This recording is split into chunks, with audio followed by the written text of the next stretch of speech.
incubation period is 2 to 3 weeks.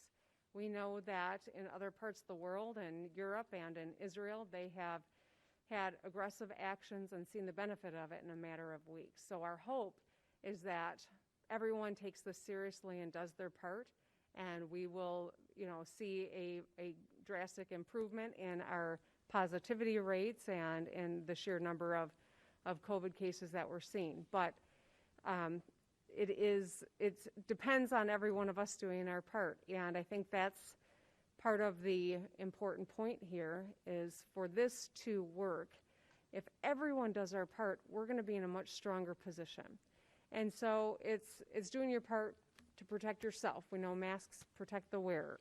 It's protecting your family, who you're going home to every day, and you don't want to bring something home. It is to protect the small business owner who is eager to keep their doors open after such a tough year. This is about our economy in a much larger sense, but it is also about our individual health. So 3 weeks from now, and every day in between the 3 weeks, we will be watching the numbers. We will be ensuring that our testing stays at the incredible high level that it has been. We'll be watching our percent positivity rates. We'll be in constant communication with our local departments of public health, as well as the leaders of our hospital systems across the state. There are a lot of different factors, but these are the primary things that we'll be looking at.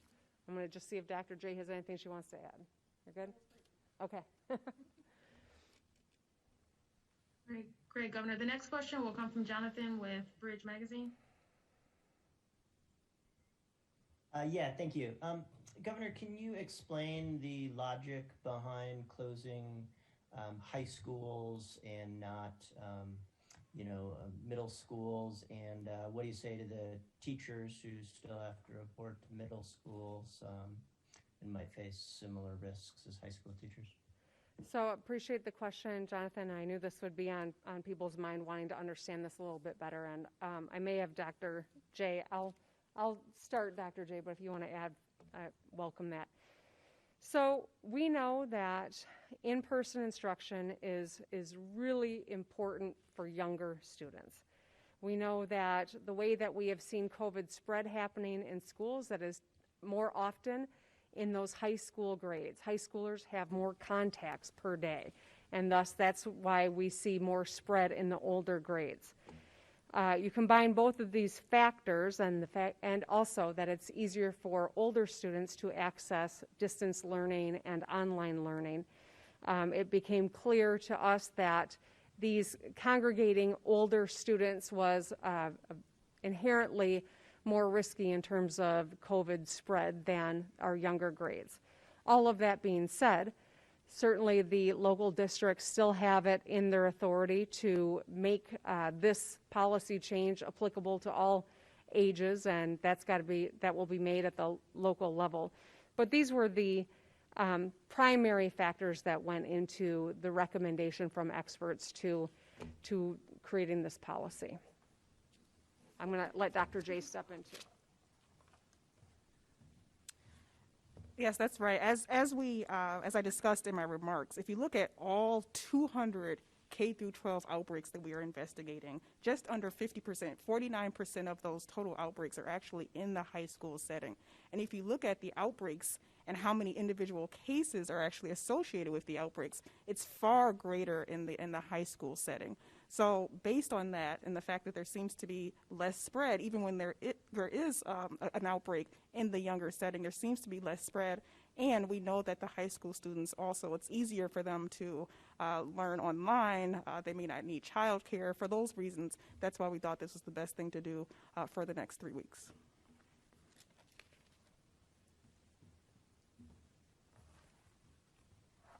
Okay, the next question will come from Brett with TV7 in Detroit. Yes, Governor, my question is for all the people that may be furloughed by this order. What are you going to do to try to help them without having that $600 benefit they previously had to fall back on? Well, unfortunately, we've not yet seen action from the feds to meet this need. It is very clear that this need is not unique to Michigan. Every state in the nation is confronting this. Many are making policy changes as we are to try to get our arms around the spread that we are seeing. Michigan's not alone. And yet, we've not seen any, we've not seen completion of the movement toward ensuring that people who are out of work have additional support during this time. That's why I'm calling on the Trump administration and Leader McConnell and Speaker Pelosi to get this stimulus package done, because there are a lot of people who are struggling, have been struggling since that $600 went away. And it's important that we get through the next few months. It's going to be a tough few months. There's no question about it. The experts have been telling us that we've been sharing this for a long time. And yet here we are, and the feds haven't gotten a plan passed yet. It's my hope that in these remaining days of the Trump administration that they get this over the finish line. And I think this would be meaningful to so many Americans who need the help right now. Okay, we'll go to Zach with Gongwer. Governor, I wanted to ask you about the situation for restaurants and bars. They were able at least to mitigate some of the difficulties earlier in the year with outdoor dining. That's obviously not going to be a realistic option now. And they seem, disappointed, I think was the word they used, that they don't have a very big percentage of the outbreaks according to the state outbreak data. Can you sort of explain why you felt like this just needed to be shut down, even though, at least, while there are definitely some outbreaks at restaurants, they're not, at the top of the list of entities with those outbreaks?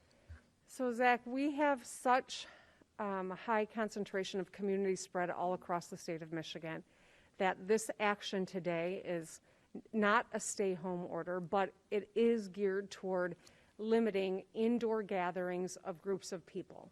And naturally, places where people are coming from all over to dine inside is an inherently more dangerous activity with this much COVID present all across the state.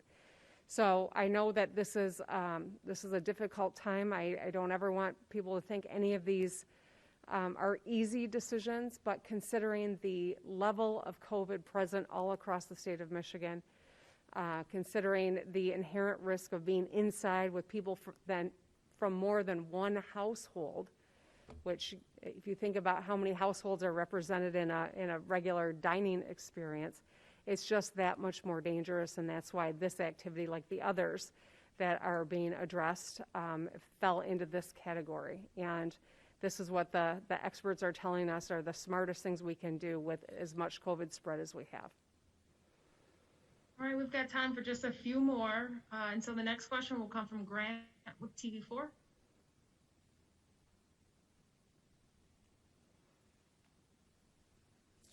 Hi, Governor. So while you were speaking, Majority Leader Shirkey released a statement expressing his disappointment Oh, Grant, we can't hear you. that you were doing this through an executive power only without their input. So what now? Is that anybody? Can you hear me now, Chelsea? I can hear you now. Okay, I'm gonna try this again. So Majority Leader Shirkey released a statement while the governor was speaking here, expressing his disappointment rather that you, Governor, were taking these actions without their input. Did talks with Republican leadership break down, or is there another reason that they're not up on the stage with you tonight?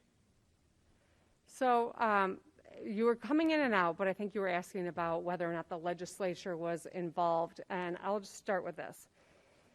First and foremost, we have been including the legislature in our weekly modeling calls.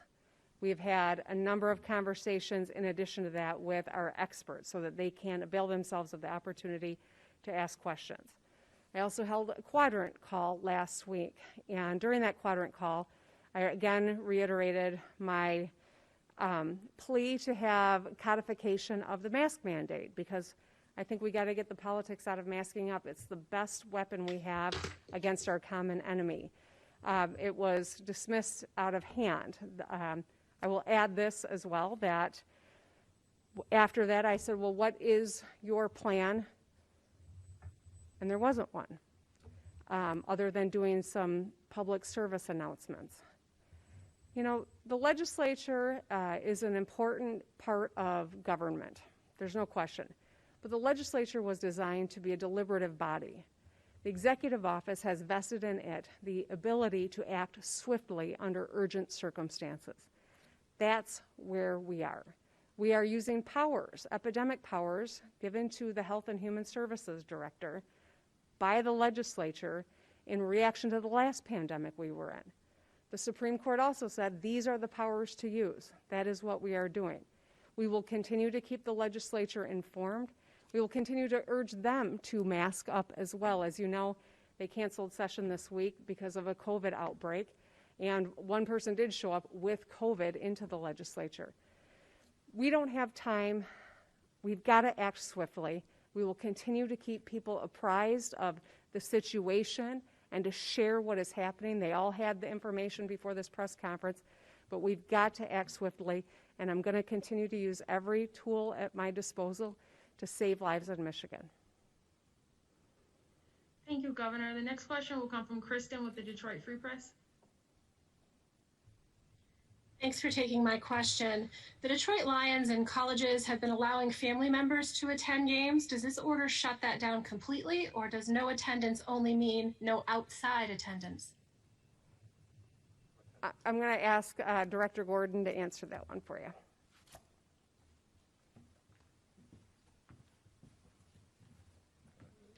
No attendance will mean no attendance.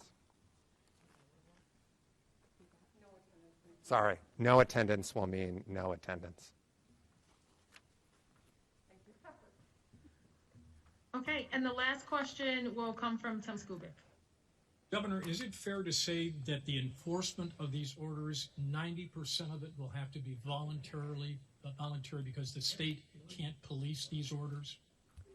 So, Tim, I guess how I would answer that is that we all have personal responsibility here.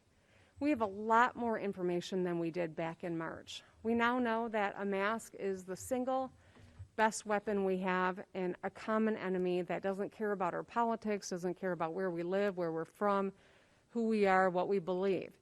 This is the best tool that we have, and we all have personal responsibility.